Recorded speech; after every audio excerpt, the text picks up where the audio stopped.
बहुत बहुत स्वागत है तिवारी जी हमारे चैनल पर। जी धन्यवाद आपका बहुत बहुत। तिवारी जी, सबसे पहला सवाल आपसे यह है कि लखीमपुर खीरी जिले की 8 विधानसभा सीटों पर समाजवादी पार्टी किन मुद्दों को लेकर जनता के बीच है? आपकी नज़र में कैसा चुनाव लड़ रही है आपकी पार्टी?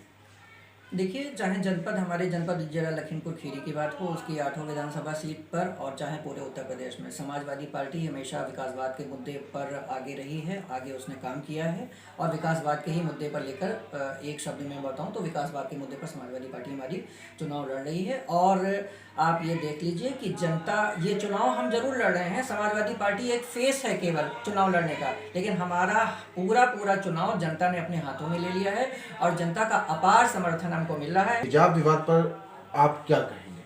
देखिए, हिजाब विवाद केवल राजनीतिक रंग है, इसका कोई मतलब नहीं हो। इस बारे में ना ज़्यादा सोचना चाहिए आम आदमी को और ना ज़्यादा समझना चाहिए। सब लोग स्पष्ट रूप से समझ रहे हैं कि ये कौन फैला रहा है और इसका राजनीतिक रूप से फायदा कौन लेना। अगला सवाल आपसे तिवारी जी ये है कि समाजवादी पार्टी पर आरोप लगता है कि वो मुस्लिमों की पार्टी है। ये आरोप जो लगता है, ये नैरेटिव फैलाने वाले वो लोग हैं जो अपने को राष्ट्रवादी समझते हैं। उन्होंने ही ऐसा आरोप लगाया, जबकि सच्चाई ऐसा कुछ नहीं है।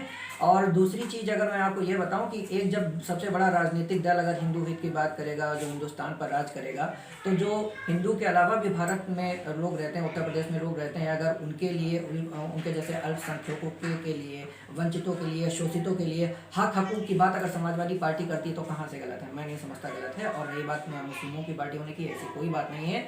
मुस्लिम भाई भी हमारे परिवार के एक भाग हैं। सभी धर्म, सभी जाति के लोग समाजवाद का एक हिस्सा है और यही समाजवाद की हमारी अच्छी परिभाषा है। और इसी परिभाषा के तहत हमारा समाज बनता है। और समाज जो होता है, समाज कभी भी किसी एक वर्ग और जाति से नहीं बन सकता है जब तक उसमें सभी तबके के लोग शामिल ना हो। समाज की परिभाषा पूर्ण नहीं होती।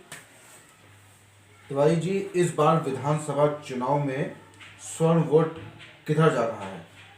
बताया जा रहा है, चर्चाओं में है कि बीजेपी से नाराज है। क्या प्रतिक्रिया है? बिल्कुल सही बात है। ये सवर्ण वोट इस समय भारतीय जनता पार्टी से नाराज है। जब सवर्ण की सरकार भारतीय जनता पार्टी की बनी, सवर्ण वोट बेस वोट बैंक रहा भारतीय जनता पार्टी का।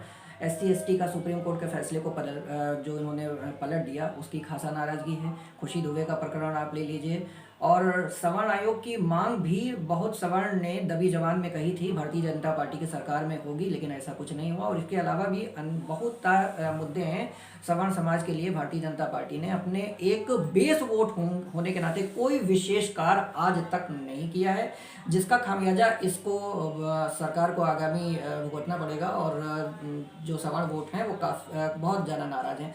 और सवर्ण वोट का जो रुख है वो समाजवादी पार्टी की तरफ है, जिसका मैं उदाहरण आपको दे दूँ। अभी लगभग 10-15 दिन पहले की बात है कि माननीय राष्ट्रीय अध्यक्ष हमारे अखिलेश यादव जी के प्रदेश कार्यालय पर 80 से ज़्यादा ब्राह्मण संगठनों ने अपना समर्थन पत्र दिया है। और उस समर्थन पत्र में उन्होंने ये भी कहा है कि भारतीय जनता पार्टी ने हमारे लोगों के लिए कुछ नहीं किया, और अगर समाजवादी पार्टी की सरकार बनती है तो सवर्ण आयोग के बारे में आज विचार करें। तो अखिलेश यादव जी ने हमारे आश्वासन दिया है। तो इसलिए बहुत ज़्यादा सवर्ण वोट जो है वो समाजवादी पार्टी को मिलेगा और भारतीय जनता पार्टी को सवर्ण वोट इस समय नकार रहा है। अच्छा तिवारी जी, इस बार विधानसभा चुनाव जो चल रहे हैं उत्तर प्रदेश में, इसमें ये चर्चा है कि आजम खान साहब के लिए अखिलेश यादव ने कुछ नहीं किया।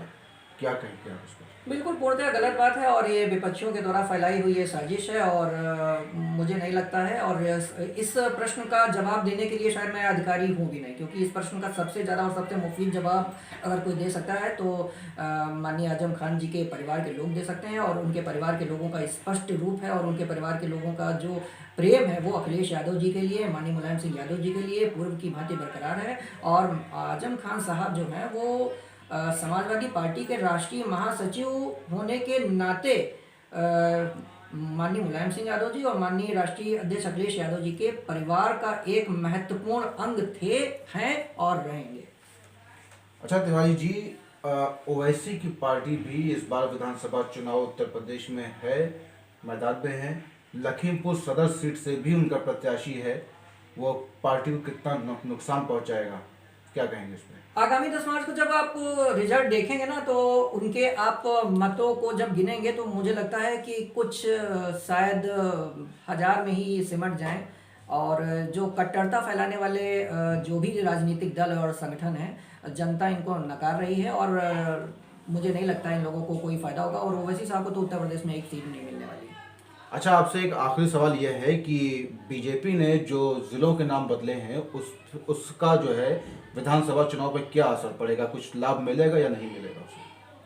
बीजेपी वालों का विभिन्न जनपदों का या किसी संस्था का नाम बदलने का, जहाँ तक उनका जो दृष्टिकोण है वो उनका अपना व्यक्तिगत दृष्टिकोण हो सकता है।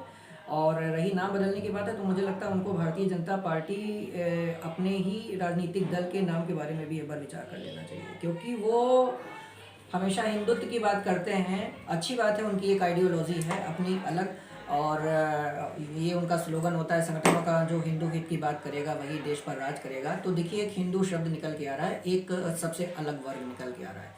जब हिंदू शब्द एक अलग वर्ग निकल के आ रहा है तो भारतीय में जो जनता लिखा है या भारतीय लिखा है, इन दोनों से वो टैली नहीं कर रहा, मैच नहीं कर रहा, क्योंकि भारतीय संविधान के तहत जो उसकी प्रस्तावना है उसमें सीधे सीधे लिखा है कि हम भारत के लोग, ये नहीं लिखा है हम भारत के हिंदू लोग, हम भारत के मुसलमान लोग। तो भारतीय संविधान का भी खुला हनन है इस तरह की बात करना, और ये संविधान मुझे लगता है विरोधी भी बात हो सकती है अगर आप गौर से गौर करें।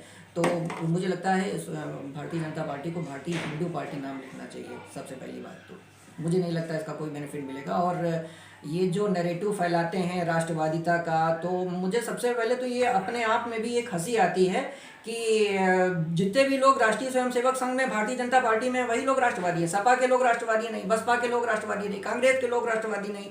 यानी उनको राष्ट्रीय स्वयंसेवक संघ और भारतीय जनता पार्टी को अपने राष्ट्रवादिता के अलावा कोई और राष्ट्रवादी व्यक्ति दिखना ही नहीं है। तो एक तो मुझे कहावत याद आती है कि खुदा किसी को ऐसी खुदाई ना दे कि अपने सिवा कोई दूसरा दिखाई ना दे। तो मुझे नहीं लगता, ये तो हास्यास्पद बात है, यानी उनके अलावा कोई राष्ट्रवादी नहीं है, सारे लोग राष्ट्रद्रोही हैं। मुझे गलत है, मुझे नहीं लगता। वो उनकी अपनी आइडियोलॉजी, अपने में वो खुश रहते हैं।